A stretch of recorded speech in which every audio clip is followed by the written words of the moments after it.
إن ربكم الله الذي خلق السماوات والأرض يا نو الله سماينا مدرات يفتر في 6 أيام بسدست قنات وسط ثم استوى على العرش كذا ولا كارش بلاي هنا ወደ ሱፊዎች እንምጣሽ አባሾች ጋር ከመሄዳችን በፊት ወደ ሱፊዎች እንምጣ ثم استوى على العرش የሚለውን استوى የሚለውን ምን ነው የቀራችሁ ሰዎች ለምን ግራ ገባችሁ استوى የሚባለው ምን ነው استولى ብላችሁ ፈሰራችሁት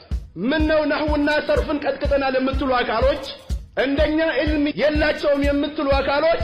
استوى የሚል استولى ተብሎ እንዴት ይፈሰራል استولى ማለት ተቆጣጠረ አሉ ከማን ጋር ነበር ጦርነቱ ከማን ጋር ነበር ያላ ጦርነት ከዛ በፊት ትራምፕ ነበር استولى እንደዚህ ነው የሚፈስሩት ትርጉሞች ተቆጣጠረ ተሾመ ከዛ በፊት የማን ነበር እስኪ እንጠይቃቸው ትራምፕ ነበር ኦባማ ነበር ወይስ ፍርዓውን ነበር የተቆጣጠረው ማን ነበር የተቆጣጠረው ከዛ ከአላህ ውጪ የሆነ ነገር አለ እንዴ አለ አቅል ይቀበለዋል استوى ማለት استولى ነው አሉ እሺ ሰላት ከተሰገደ በኋላ ሱፊ መስጊድ ገብታችኋል اللهم اهدنا فيمن هديت وعافنا فيمن عافيت وتولنا فيمن توليت اللهم صل من يتقبو ነው አታቁም የነ እጃችን ላይ ኑር ወረደ ይላሉ ከየት ነው የወረደው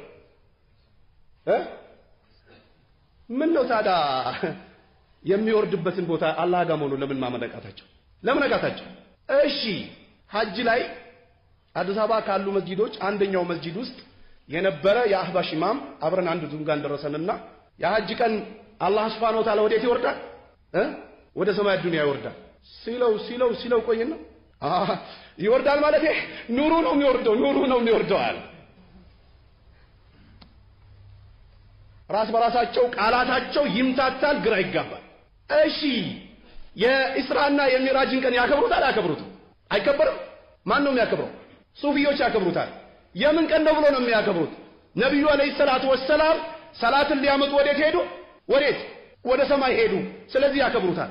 እሺ የሄዱበትን ምክንያት ወደ ማን ጋር እንደሄደ ማመን ነው ያቃታቸው ለምን አቃታቸው ስለዚህ استولى ብሎ ይፈስሩታል ተቆጣጠረ ተሾመ በግዛቱ ውስጥ አደረገ ብሎ እንደዚህ ነው የሚፈስሩት ነኡዙ ቢላሂ ሚመን ይብተላው ይህ ቃይዳ የመጣው ከማን ነው ከተባለ ከአይሁዳና ከነሳራ ብቅ ያለች ቃይዳ እንጂ የሙስሊሞች ቃይዳ አይደለም ስለዚህ አላህ Subhanahu Wa Ta'ala በ6 ቀናት ምድርና ሰማይን ፈጠረና ከዛ በኋላ ከአርሽ በላይ ሆነ يغشي الليل النهار ለሊቱ ቀኑን ይሸፍነዋል يطلبه حثيثا በአስቸኳይም ደግሞ ቀንና